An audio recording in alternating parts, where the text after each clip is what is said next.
Welcome to Underrated. In this video I will explain and recap the third episode of Peaky Blinders Season 6. By order of the Peaky Blinders, like and subscribe. Episode 3 of Peaky Blinders Season 6 starts with Ruby being raced into hospital. Tommy Shelby is urged to hand over his daughter, who undergoes some tests to find out what's wrong. It turns out Ruby has a tubercular infection in her left lung. Thankfully the doctors have caught it early and will do more tests to try and help cure Ruby. However, the catch here is that she'll have to become more ill first before there's even a hope for her to recover. Tommy is adamant that it's a gypsy curse, one cast to punish him for a lifetime of misdeeds. Take your pick. It's a horrible disease and something that threatens to completely tip Tommy over the edge. He's still clinging to the notion that this is the gypsy curse, and decides to try and strike a bargain with Esme to save Ruby's life. Tommy rides out to meet the Lee family, meeting with Esme. Apparently she knew he'd be coming, having heard rumblings of him asking about. She got curious, and in private Tommy admits Polly was the one who told her to find Esme. At least in his dreams anyway. Esme is shocked to hear she's passed, eventually admitting that there are a lot of people who hate Tommy, with lots of grieving and hate in the shadows. In order to figure out what's happening, Tommy puts his trust in Esme, who leads him off to a wild place. In Tommy's absence, he tasks Ada with stepping up to the plate for the next 5 days. That's tough going because the first course of action comes from a game of verbal chess with Diana, Oswald's wife. The pair trade scathing assessments of one another, with Ada more than holding her own. When Oswald arrives, he's not exactly thrilled at Tommy's absence but does perk up when he learns Tommy has arranged an invitation for him and Jack Nelson. Ada eventually reveals where Tommy is, going on to admit she's done some research on Nelson's past too, including how his siblings actually succumbed to consumption in the past.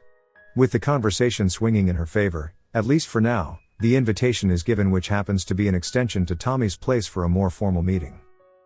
Ada arrives at Shelby Limited next, immediately slinging her weight around, making some changes. Arthur has locked himself in the safe while Ada has her reservations about Isaiah, deciding to test him. That comes from sending him out to Liverpool to deal with a particularly bad leak.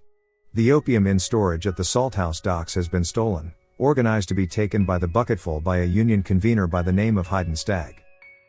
Ada has instructions on where to find him, and when. Isaiah is to take Arthur with him, who's only 10 days sober. Wandering into a warehouse full of opium isn't exactly going to be easy for Arthur.